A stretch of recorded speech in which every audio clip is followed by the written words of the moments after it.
Assalamualaikum adik-adik, kembali lagi di channel Cerita Kisah Islami.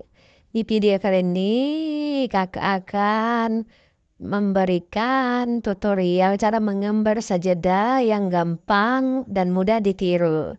Yaitu yang pertama, buat garis di atasnya, baru di sebelah kiri dan sebelah kanan, baru di sebelah bawah, agak melengkung-melengkung sedikit.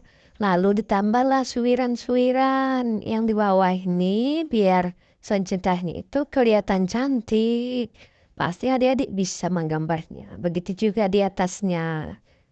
Dikasih list-list macam huruf S gitu. Nah, lalu digambarlah kubah masjid. Lalu ditariklah ke bawah sini seperti pintu dia. Dah jadi deh sajadah.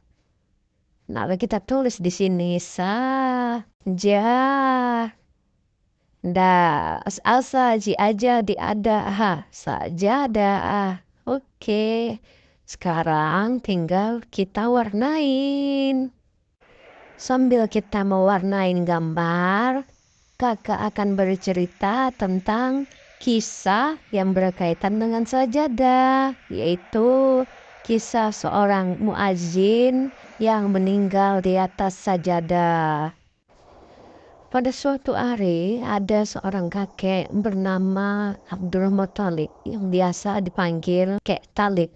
Nah, Kek Talib ini adalah seorang muazzin dan juga pernah menjadi ketua RT di suatu tempat, yaitu di tempat Kota Baru di Masjid An-Nur. Dia sebagai muazzin masjid itu. Dia jarak dari rumahnya itu ke tempat masjid itu sekitar 500 meter. Dan dia selalu sholat 5 waktu, full sholatnya berjamaah di Masjid An-Nur itu. Walaupun jarak dari rumahnya itu ke masjid yaitu 500 meter atau bisa dibilang setengah kilo, dia itu datang ke masjid 5 waktu dengan berjalan kaki. Itu yang hebatnya dari kakek ini. Kadang kalau misalnya pun dia sakit, dalam keadaan sakit, dia tetap datang ke masjid walaupun naik motor, nggak jalan kaki. Itulah hebatnya kakek ini. Dan kadang-kadang dia kalau tidak ada imam yang berhadir dan tidak bisa menjadi imam di situ, beliaulah yang menggantikan jadi imam. Begitu juga ketika hari Jumat.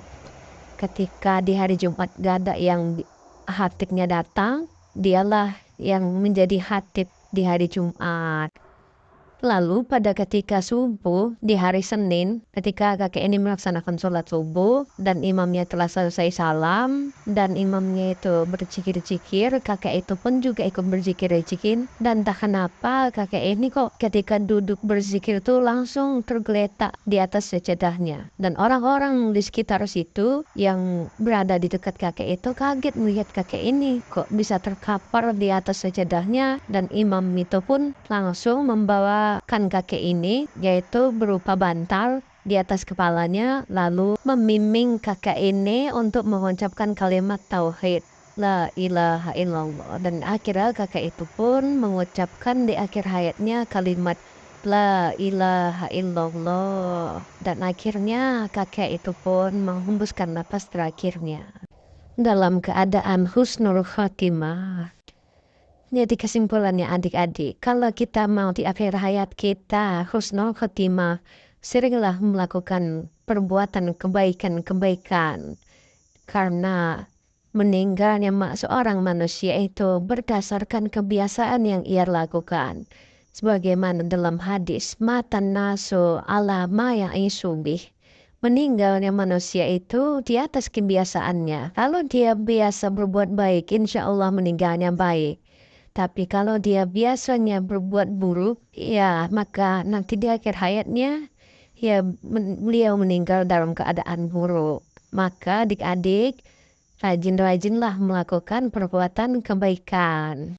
Sehingga kita meninggal dalam keadaan husnul khotimah dan di akhirat dimasukkan ke dalam surganya Allah Subhanahu wa Ta'ala. Alhamdulillah adik-adik yang berkakak telah selesai kakak buat. Kalau gitu kakak pamit undur diri ya. Jangan lupa Adik-adik coba gambar di rumah. Gambar saja dah, pasti adik-adik bisa menggambarnya juga. Kalau gitu kakak izin pamit undur diri.